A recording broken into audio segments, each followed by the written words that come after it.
And our theme for the month is Miracles in May. This morning is the miracle of contrast. And I love the word contrast because we can get so caught up energetically in conflict. But when we look at the contrast and the contrasting energies, that the world is there for us to see through the appearances, the conditions, and the effects that show up so that we can learn and grow and expand past them, not giving our power away to stuff that comes up. So when we look at everything has a season. You know, I love that statement from Psalms. You know, a time to live, a time to die, a time to plant, a time to root up, a time energetically. There is a time and a season for everything. A time to weep, a time to laugh. So as we look at the contrast, Joseph Campbell, who wrote The Power of Myth, and who was an amazing, amazing author, and truly, I feel a very powerful person of note, that really shifted the consciousness on many levels when he wrote The Power of Myth, because it was looking at energetically all the things in our lives that not only that we can envelop and learn and grow, but that also that we can release. I love the story when he said that he used to wait for his wife, Jean, who she was a very famous dancer, and she was at the Sarah Lawrence College in which he was professor. And he ended up marrying her. And he said it was interesting because no matter what, she was always 20 minutes late. And he said it just really, really bothered him. And then he would have the expectation that wherever he went to wait in New York, that she would be 20 minutes late. And one day he was sharing with Alan Watts, who is an amazing metaphysical philosopher, about his frustration with Jean. And he said, Alan, you're not in the now. There's a contrast here. You can go to your favorite restaurant and you can tap the table and you can look at your watch and tap the table and look at your watch, or you can be there. And you can really get a sense of everyone that you've created in the energy field. You can observe what's going on in the now. Rather than tapping your fingers and looking at your watch, you can be there totally and completely. There's a contrast here. So he said it was really amazing. He said, I'm going to put that in place. And he said, naturally, you know, she was late, but he kind of looked around in the restaurant. And he saw, you know, a family, and he saw a little boy. And he said the little boy, they brought him orange juice. And he said, I don't like orange juice. And the father said, you drink your orange juice. All my life, I've done everything that I didn't want to do. Drink your orange juice. And he thought, this is the plaintive cry of humanity. There is a conscious belief that in order to make it worthwhile, we got to do what we don't want to do. Heaven forbid that we love what we do and do what we love and find joy, which is the most infallible sign of the presence of God. So he said there was a contrast. I've never done a thing I've ever wanted to do in my life. Where does that come from? That is a conditioned reflex response. It is the Father's good pleasure to give us the kingdom. Now we can open to that kingdom and feel worthy of that kingdom and acknowledge that yes, there is suffering in life. There are contrasts of what we experience in our lives. You know, we will be leaving for Istanbul on Saturday morning. And interestingly enough, when Neil Stroud, who made his transition, and in metaphysical terms that means they've moved off the planet, they've passed on, to some they've died. We don't use that term in metaphysics because we know there is one life. That life is God's life. That life is our life. And that we move from one dimension to the next. In my Father's house are many mansions. So as we move energetically, you know, to that next dimension, I believe that we can, you know, I still receive messages. And what I know is energetically that there really is only one life. And I have known this and felt this my entire life. So he had passed away at 34 years old, and I was 32, and our daughter was 7. Now, he was the love of my life. I never envisioned that he would be leaving the planet so soon.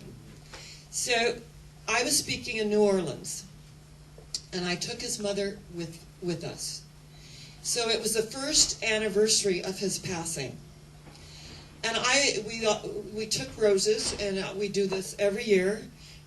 I get roses, I find a body of water, and I just do my own little memorial in his memory, because he's someone that affected my life dramatically. And God played a really dirty trick on me. He gave me the best first. So, you know how that goes. We put, many times people pass, we give them sainthood, but he really was a saint. And energetically, because you knew him, didn't you? You knew him. And Rick was my student when he was 19 years old. So that's a lot of years ago, honey. That's a lot of years, 40 years ago. So that Rick was my student when he was 19. So he knew Neil, and Neil was amazing. So we are there in New Orleans. 1 year has passed, and I buy 3 roses, and I tell Neil's mother that we're going to find a ship. We're going to go climb up on that ship, and we're going to, because there's that, the Mississippi River flowing right in front of us. So I see this really amazing ship, and it was carved, and it was quite beautiful. And there didn't appear to be anyone there. And so I said, let's go on. And there's like a winding staircase, and we'll go up to the platform, and we'll do a little prayer, and we'll cast the roses upon the living waters to acknowledge the beauty of this relationship. And so we get, it's interesting, we get about halfway, and we're on a landing, and a man comes up, and he is very official, and he has his little hat on, and he's got his little lapels on, and he said, did the Capitan give you permission to go up? And I said, we didn't see the Capitan, but I explained my mission, that we were going to go up, we were going to cast the roses upon the water, and we were going to say a prayer. And that he sort of understood, and he understood, and Neil's mother was Mary, she was crying. So we went up on the platform, and we did a prayer, and we released the roses. And as we were coming down and we hit the landing, the young official, he was in the Marines, but a foreign country.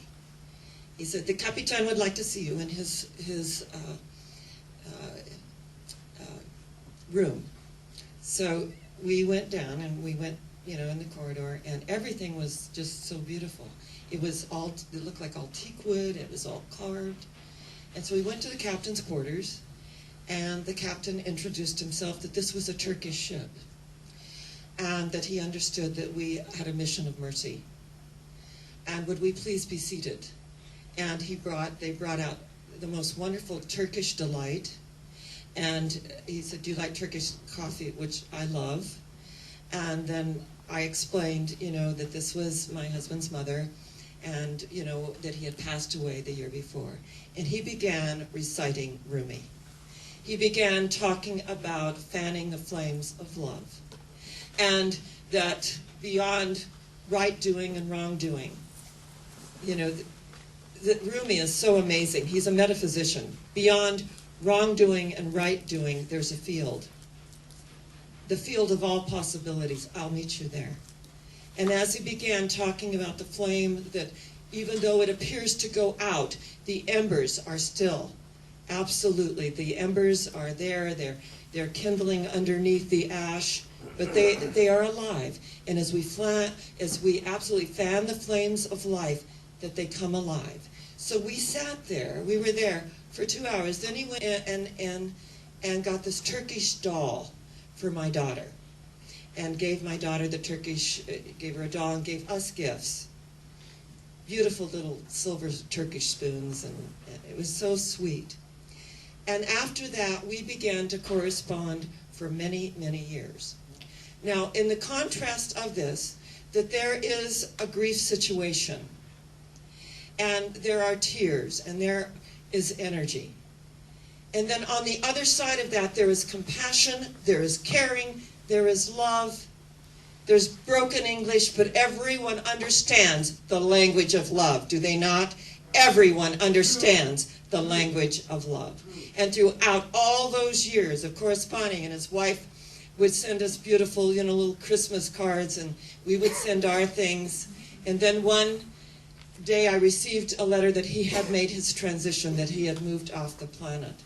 And I always said, I will go to Istanbul and I will look up his family one day to share what an impact on this foreign ship, of all the ships in the Mississippi that could have been there, that they were there for us energetically. And as we look at the power of contrast in our lives, is it black, is it white? There's an in-between. How am I going to look at the situation that has arisen in my life? Is it going to be devastating at one moment, it's devastating at the next moment? The light at the end of the tunnel is within us. And when we open to that light, it moves us to the next level of our expression. And I have seen this over and over and over again. And what does the prophet say? Where there is your sorrow, there is also your joy. And joy is the most infallible sign of the presence of God. And as we look at the contrast in our life, and I had an experience, RJ and I went to a travel agency, and we said we have to go from Istanbul to Croatia to Washington, D.C. And I'm going to be speaking on world peace. And we gave her the whole rundown. So she's on and she's doing all the stuff, and we gave her our passports. And I said, and you will mail me the itinerary? And she said, yes. So I called her to let her know in the afternoon I had not received the itinerary. So she said, I'll send it again. Didn't receive it. I called back. And I said, Sharron. She goes, oh, Sharron has 2 R's. I said, yes, just like it was on the passport. When I presented it this morning, she goes, oh dear, I'm going to have to redo all the tickets. Because we have to have the exact spelling. When you're going into a foreign country, they can be sticklers on this, if you know what I'm saying. So then she said, so I'll redo everything, and you can come back in and pick up the new tickets. And I said, what works for me is for you to deliver them. Because we came in good faith, and I would appreciate very much, I have someone coming in for counseling, and it would really work for me for them to be delivered. She goes, well, we have no courier service here. I can put them in the mail. And a friend of mine who I adore, my mailman, he's going to retire, and I said, are they going to mail your check? He said, heavens no. So it's always interesting how that works. And I said, well, I don't really feel comfortable with that. Could you just, at the end of the day, just drop it off in my mailbox, because there's a lock and all of that. It's very safe. And she said, well, I live in Hemet, and we just have no courier service, and there's just, I just cannot do that. I said, no, what you were saying to me is you are unwilling to do it. You can do it, but you're unwilling. And this is your error. And what I know in life is that when we make the error, we need to take responsibility for it, or we're going to create something else. And she said, well, I just, I can't. I said, no, you won't. I got it. So I will make a call and have it picked up. And then RJ calls her to say, well, maybe they're open on Saturday. I'll go in. I call RJ first. I'll go and get them. Well, they're not open on Saturday. And he said, she really does live on the way home. And he explained where I live. And so she sort of got it and called me back and said, I went on MapQuest, and I do see that you are on the way home. And so, so there was a shift. It's really interesting when there is a shift in the perceptions. And then she told RJ, which I had no idea of, is that after, the almost $8,000 worth of tickets, that the credit card didn't go in through the second time. Well, I'm sure, my bank was saying, why is this, happening? So RJ said, so do you want to be the one to tell her that the credit card didn't go through? Or do you want to call the credit card company and just explain what happened? She goes, I'll call the credit card company and explain what happened.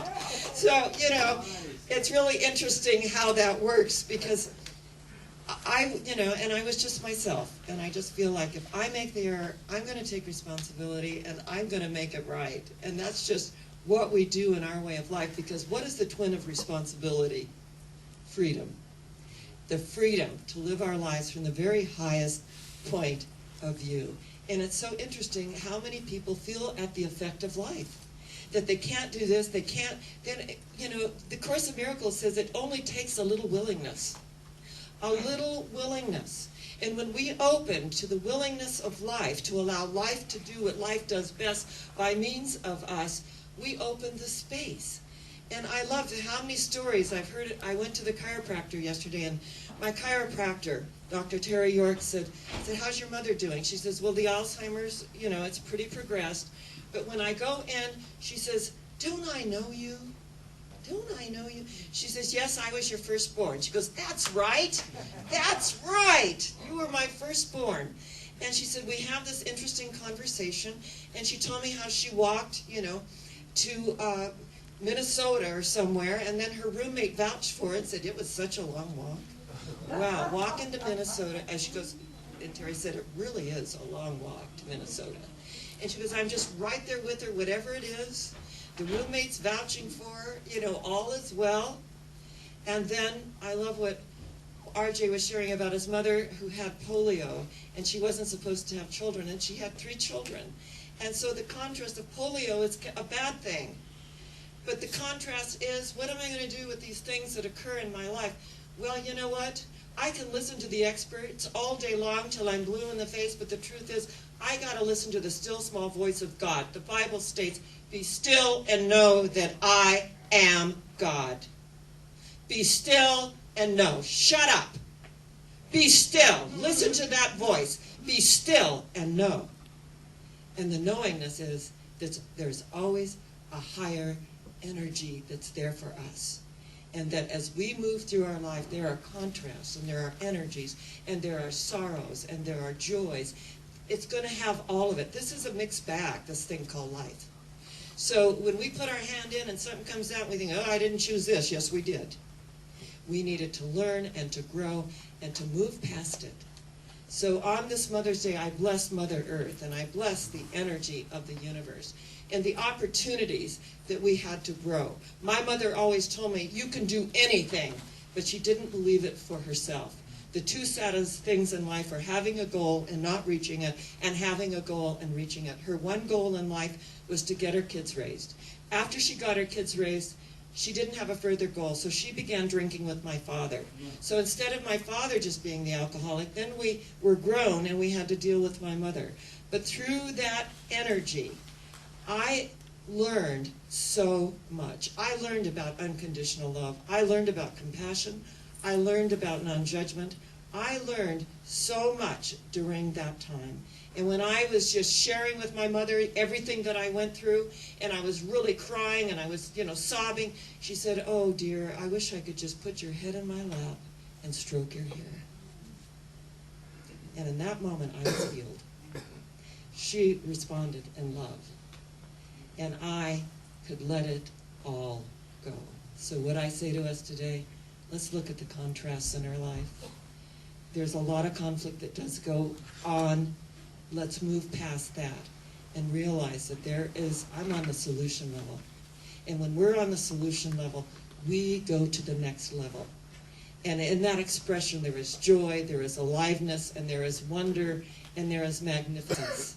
And I'm for magnificence. I'm for feeling that joy every single day of my life and looking for the good and praising it. Because when we praise, we take the P off and we raise and go where? Higher yet. Where do we go?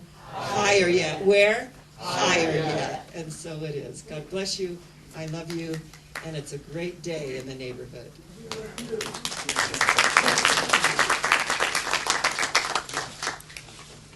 Ascended with the man. And the moral of this story is our life may not look the way we thought it was going to turn out, but it always turns out better than we could ever imagine, because with God, all things are possible. God bless you. I love you. And joyous Easter. Your life is going to get better, I guarantee you. Now, maybe your economic situation won't get better. What I've found as I've gotten along is that that's very much less important to me. I'm blessed to not have those issues, but I don't have the same drive or interest in that stuff anymore. It's just stuff. It's not me. It's not my essence. It's just a means of taking care of business. Again, I am so honored to be here, and I'm getting the word that I better shut up. So I'm going to do just that and just end with the namaste. On the grounds. There is no such thing as a stranger. You never know that that person in the background may be the leading character that leads you to the top of the mountain.